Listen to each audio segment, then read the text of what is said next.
You want to know how to temporarily deactivate your Instagram account. And in this video, I'll show you exactly how you can do that. Now head over to the Instagram app on your phone and click on your profile in the bottom right corner.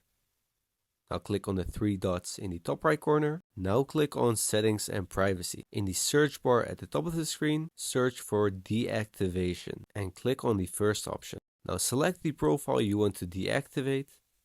And now you're met with two options. The option to deactivate your account, and this is temporarily, and the option to delete your account permanently, which means that you delete everything on your account and you'll never be able to get it back. But if you just want to take a break from Instagram and temporarily delete your account, click on deactivate account. Now Instagram will ask you to enter your password, and this is the last step to deactivate your account. Once you have completed that, you have successfully deactivated your account. Now to reactivate your account, all you have to do is sign back into Instagram and nothing will be deleted. If this video was useful to you, please make sure to subscribe to support me and my channel. And as always, I hope to see you on the next tutorial.